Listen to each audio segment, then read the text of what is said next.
जय हिंद दोस्तों, आपका स्वागत है आपके अपने यूट्यूब चैनल ड्रीम एसएससी पर। एक बार फिर से हम लेके आ चुके हैं आपके लिए मोस्ट इम्पॉर्टेंट क्वेश्चनों का प्रैक्टिस सेट, जो कि आपके लिए काफ़ी इम्पॉर्टेंट है। इस प्रैक्टिस सेट में 20 क्वेश्चन है, जिसमें से 19 मैं आपको कराऊंगा और एक आपको होमवर्क में दूंगा। इसका आंसर आप कमेंट बॉक्स में बताएंगे और 19 में से आपने कितना स्कोर भी कवर किया है ये भी आप बताएंगे। बात कर लेते हैं अपने पहले प्रश्न की। हमारा जो पहला प्रश्न है वो है नवंबर 2022 तक की स्थिति के अनुसार भारत में केंद्रीय कानून मंत्री कौन है। मतलब 1 नवंबर 2022 से पहले उस समय हमारे जो केंद्रीय कानून मंत्री थे वो कौन थे। ऑप्शन में है देवेंद्र फडणवीस, अर्जुन राम मेघवाल, किरण रिजिजू, अगला है भीम राव रामजी अम्बेडकर। इनमें से आपको राइट आंसर बताना है। देखो, जो 1 नवंबर 2022 तक या उसके बाद भी रहे हैं, जो 2023 में नए बने हैं और जो 2022 में थे उनका क्या नाम था, तो उनका नाम था किरण रिजिजू। अब बात कर लेते हैं अर्जुन राम मेघवाल की। अर्जुन राम मेघवाल कौन है, तो वर्तमान के कानून मंत्री हैं। कौन है, तो वर्तमान के केंद्रीय कानून मंत्री हैं। अच्छा, भीमराव रामजी अम्बेडकर कौन है। भीमराव रामजी अम्बेडकर जो हैं वो हैं भारत के पहले केंद्रीय कानून मंत्री। कौन है ये, भारत के पहले केंद्रीय कानून मंत्री हैं। अब बात करते हैं अपने दूसरे प्रश्न की। हमारा जो दूसरा प्रश्न है वो है 5 दिवसीय गंगा महोत्सव उत्तर प्रदेश के किस शहर में मनाया जाता है। यानी 5 दिवसीय गंगा महोत्सव उत्तर प्रदेश के किस शहर में मनाया जाता है। नोएडा में मनाया जाता है, या फिर लखनऊ में मनाया जाता है, या फिर वाराणसी में मनाया जाता है, या फिर कानपुर में मनाया जाता है। तो हमारा जो 5 दिवसीय गंगा महोत्सव है वो मनाया जाता है वाराणसी में। कहाँ पर मनाया जाता है, तो वाराणसी में मनाया जाता है। ऑप्शन 3 आपका बिल्कुल राइट आंसर हो जाएगा।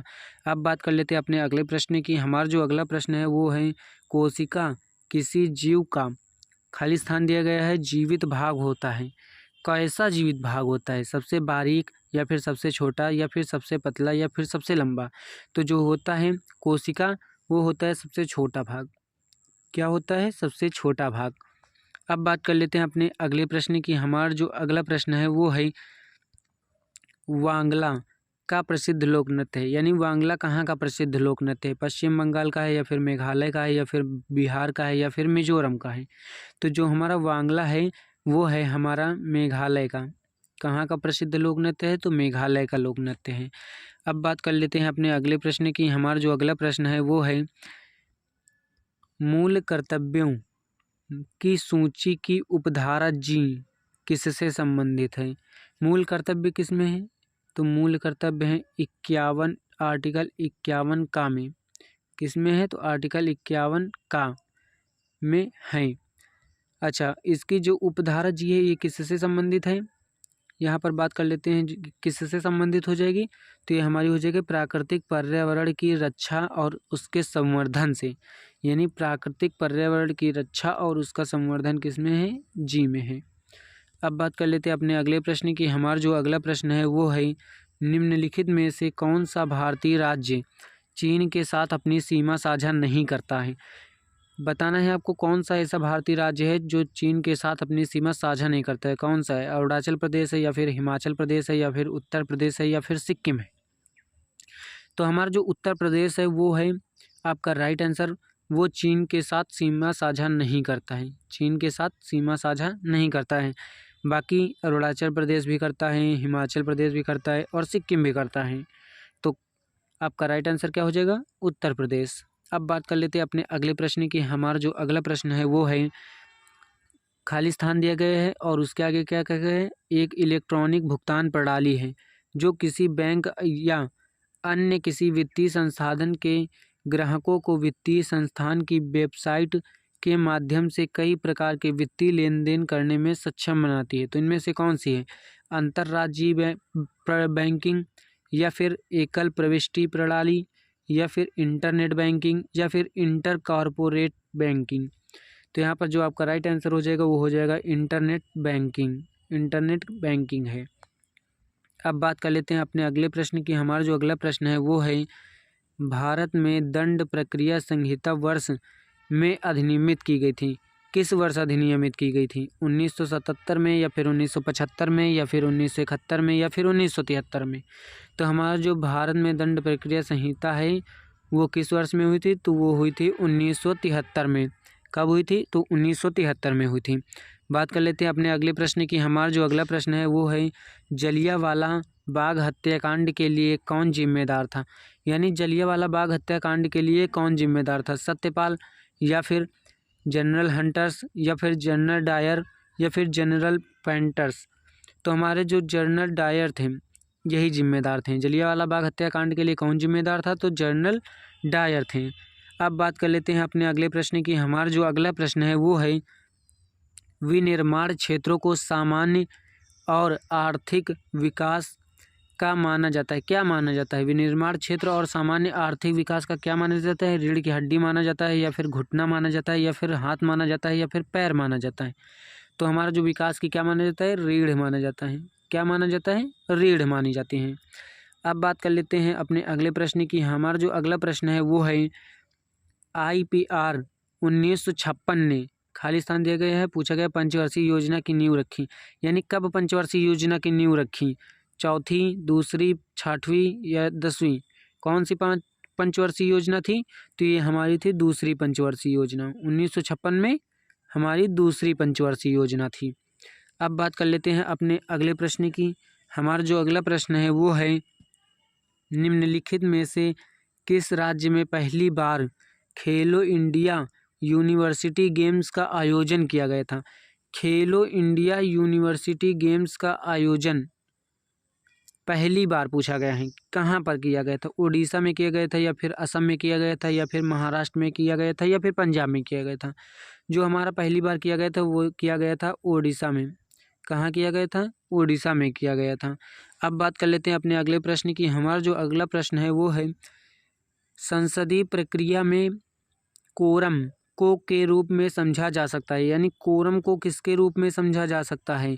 संसद की कार्यप्रणाली को सुचारू रूप से चलाने के लिए, सदस्यों की न्यूनतम संख्या के रूप में, या फिर लोकसभा के कुल सदस्य के रूप में, या फिर राज्यसभा के उपस्थित मंत्रियों की कुल संख्या के रूप में, या फिर सदन के सदस्यों की कुल संख्या के रूप में?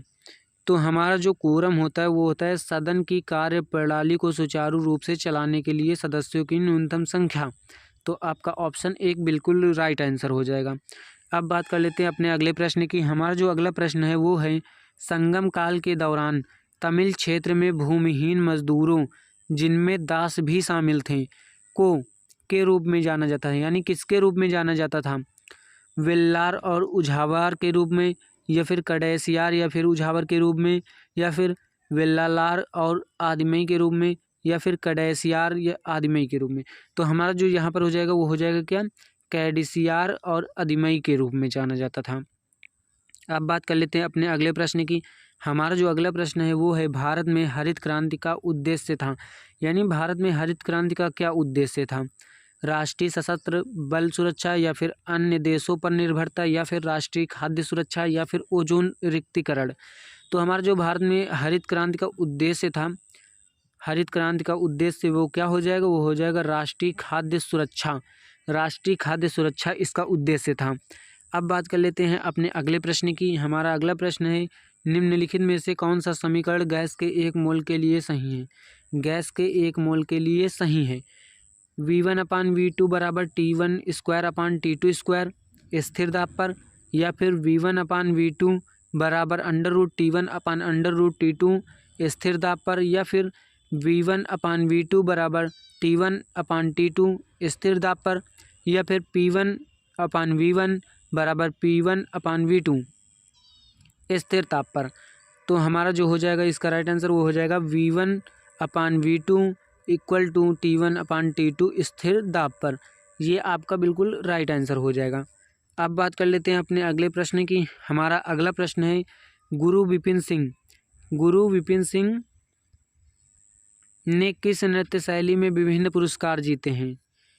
गुरु विपिन सिंह की बात की गई है कि ये किस नृत्य शैली में विभिन्न पुरस्कार जीते हैं? मणिपुर में, या फिर कथक में, या फिर कथकली में, या फिर लावड़ी में?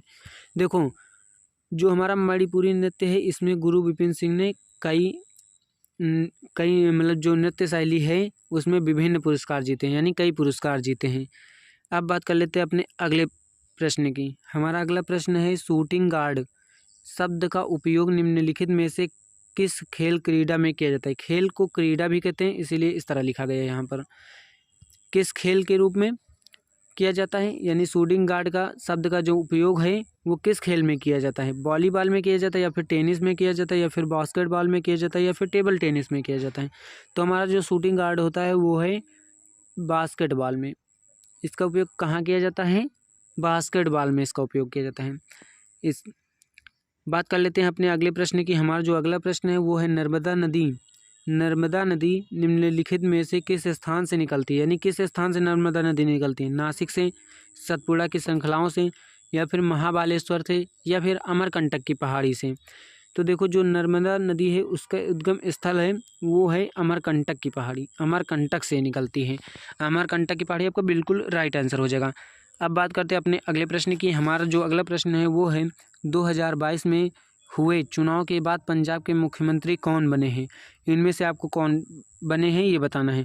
अमरिंदर सिंह, चरणजीत सिंह चन्नी, या फिर प्रकाश सिंह बादल, या फिर भगवंत मान। इसका आंसर आप कमेंट बॉक्स में हमें बताएंगे कि इसका आंसर क्या होना चाहिए, क्या होगा। आज का जो प्रैक्टिस सेशन था यहीं तक था। इसमें से 20 प्रश्न कराए गए हैं जो कि एक आपके होमवर्क के लिए दिए गए हैं। इस प्रश्न का आंसर आप ज़रूर से कमेंट बॉक्स में देना। आगे मिलते हैं नेक्स्ट वीडियो में।